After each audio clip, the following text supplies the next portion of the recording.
బొగ్గు బ్లాకుల ప్రైవేటీకరణకు వ్యతిరేకంగా బొగ్గు బ్లాకుల వేలాన్ని రద్దు చేయాలని భారత కమ్యూనిస్ట్ పార్టీ ఆధ్వర్యంలో మంచిర్యాల జిల్లా కేంద్రంలోని నస్పూర్ కలెక్టరేట్ కార్యాలయం వద్ద ఏఐటీయూసీ ఆధ్వర్యంలో పెద్ద ఎత్తున ధర్నా నిర్వహించారు.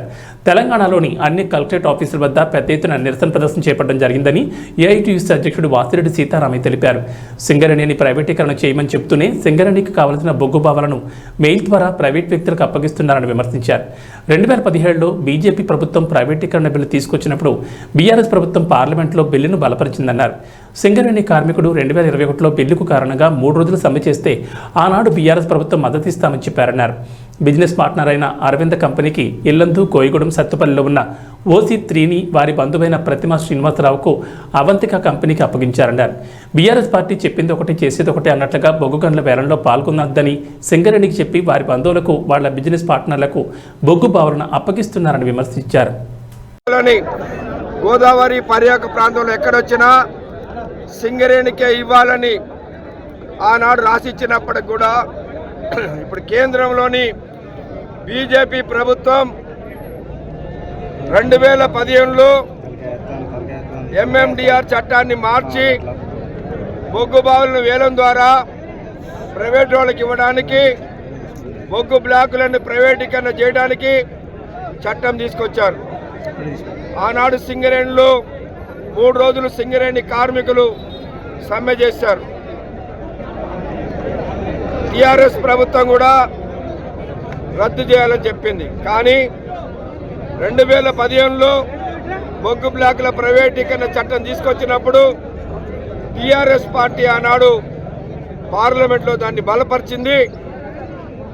సింగరేణిలో 4 బ్లాకులని ప్రైవేటుకి పిలిస్తే సింగరేణిని వేలంలో పాల్గొనదని చెప్పిన రాష్ట్ర ప్రభుత్వం ఎల్లందులో ఉన్నటువంటి లాభాలు వచ్చేటటువంటి OC3ని, కోయగూడెం బాయిని వాళ్ళ బిజినెస్ పార్ట్నర్ అయినటువంటి అరవిందో కంపెనీకి వేలంలో ఇప్పించారు. అట్టనే సత్తుపల్లిలో ప్రతిమా శ్రీనివాసరావు గారు వాళ్ళ బంధువుకి సత్తుపల్లి OC3ని ఇప్పించారు. అంటే వాళ్ళ బిజినెస్ పార్ట్నర్కి, వాళ్ళ బంధువులకి బాయిలు ఇప్పించడం కొరకు ఇట సింగరేణినేమో వేలంలో పాల్గొనదని చెప్పారు. అటువైపు ప్రైవేట్ వాళ్ళకి ఇప్పించుకున్నారు. అట్లాగే బీజేపీ ప్రభుత్వం కూడా కేంద్రంలో నరేంద్ర మోడీ గారు మేము సింగరేణిని ప్రైవేటు పరం చేయమని చెప్తాడు. మన బొగ్గల శాఖ మంత్రిగా ఉన్న కిషన్ రెడ్డి గారు బొగ్గు బ్లాకులను మేము ప్రైవేటు పరం చేయమని చెప్తాడు. కానీ వేలం ద్వారా ప్రైవేట్ వాళ్ళకి ఇవ్వటం అనేది ప్రైవేటీకరణ కాదా అని అడుగుతున్నాం. కాబట్టి ఇవాళ బీజేపీ ప్రభుత్వం ఏదైతే బొగ్గల ప్రైవేటీకరణ బిల్లు తీసుకొచ్చిందో అది రద్దు కావాలి, సింగరేణికే ఈ బ్లాకుల్ని కేటాయించాలి నామినేషన్ పద్ధతిలో అని ఈనాడు రాష్ట్ర వ్యాప్తంగా ఉద్యమం చేస్తూ ఉన్నాం. కాంగ్రెస్ పార్టీ కూడా బొగ్గు బ్లాకుల వేలం రద్దు చేయాలని చెప్పేసి చెప్తూ ఉన్నారు. కానీ ఆ వేలంకి ఇనాగరేషనే మరి రాష్ట్ర డిప్యూటీ సీఎం గారు చేయటం అనేది శోచనీయమైన విషయం.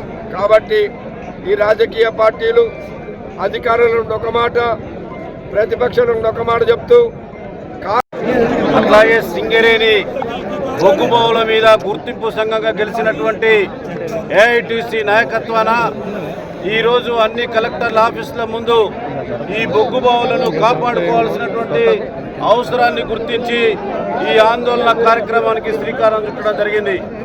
ఇవాళ పార్లమెంటు ఎన్నికలు జరిగిన ప్రతిసారి సింగరేణి బొగ్గు బావుల మీద కార్మిక వర్గం ఓట్లను కొల్లగొట్టడానికి వచ్చేటువంటి పార్లమెంటు సభ్యులు ఇవాళ వాళ్ళ యొక్క అవసరాన్ని గుర్తించి ఈ కార్మిక వర్గానికి అండగా నిలబడాల్సినటువంటి అవసరం ఉన్నది.